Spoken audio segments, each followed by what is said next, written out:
दोस्तों इस कहानी की स्टार्टिंग होती है पहाड़ों के बहुत ही अच्छे व्यू से। जहां देव कल्कि और उनके पिता पहाड़ी रास्ते से शहर से अपनी पुरानी प्रॉपर्टी में जा रहे होते हैं। जहां उनके दादाजी ने बताया था कि 5 स्टार होटल है। जब वहां पहुंचते हैं तीनों लोग तो वहां देखते हैं कि वहां कोई 5 स्टार होटल नहीं है। वहां अंग्रेजों के जमाने का पुराना एक होटल है। वहां का केयरटेकर कृपाल था। कृपाल उन्हें बोलता है कि तुम्हारे दादू तुमसे बात करना चाहते हैं। जब सब जाते हैं उस रूम में तो पूछते हैं कि दादू आपने बोला था कि यहाँ 5 स्टार होटल है, लेकिन यहाँ तो पुराना घर है। दादू बोलते हैं कि तुम दोनों को इसी को अच्छा करना है और होटल चलाना है और तुम कहीं जा भी नहीं सकते हो। मैंने तुम लोगों का सभी कार्ड ब्लॉक करवा दिए हैं। तुम लोगों में से जो काम अच्छा करेगा उसे रिवार्ड भी मिलता रहेगा टाइम पर, और जिसे सबसे ज्यादा रिवार्ड मिलेंगे ये सारी प्रॉपर्टी उसी की होगी।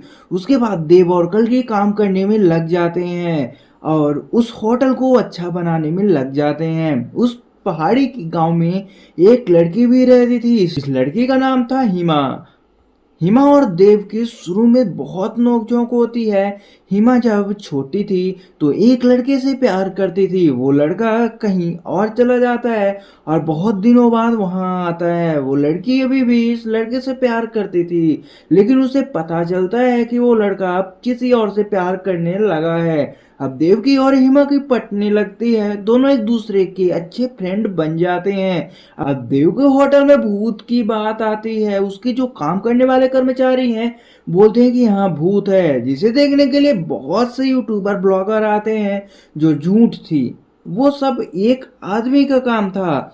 पहाड़ी रास्ते में एक मोड़ था जहाँ सब पानी रख के जाते थे, बोतल में पानी रख के जाते थे, और जो ऐसा नहीं करता था उसे भूत मार डालता था। सुबह का टाइम था। उस ब्लॉगर को लगता है कि ये भी उस होटल जैसे ही नाम बनाने के लिए, पैसे कमाने के लिए अब वाहें फैला रहे हैं। तो वो ब्लॉगर वहां पर एक आदमी से पूछता है कि काका सच में असलियत बता दो कि ऐसा क्यों करते हो। तो वो सोता हुआ आदमी उठता है और बोलता है कि सोने दो यार, अभी यहाँ ट्रकों की लाइन लग जाएगी और मैं सो नहीं पाऊंगा। इस ब्लॉगर को पता लगता है कि ये सब ट्रक को रुकवाने के लिए प्लान है और सारा उनका जो भी काम है वो अच्छे से चल सके, उनकी दुकान अच्छे से चल सके, यही इनका प्लान होता है। वो लाइव आता है और बोलता है सबको बता दूंगा और पर्दा फाश कर दूंगा कि भूत वूत कुछ भी नहीं होते हैं। तभी उस ब्लॉगर को कोई चाटा मारता है। जब वो बोलता है कि कौन है कौन है, तो वहां कोई नहीं था। जिस काका से उसने पूछा था, जो सो रहा था, वो भी वहां से गायब था। ये देखकर ब्लॉगर बहुत डर जाता है और बोलता है कि भूत होते हैं, और ये बोलते बोलते वहां से वो भाग जाता है।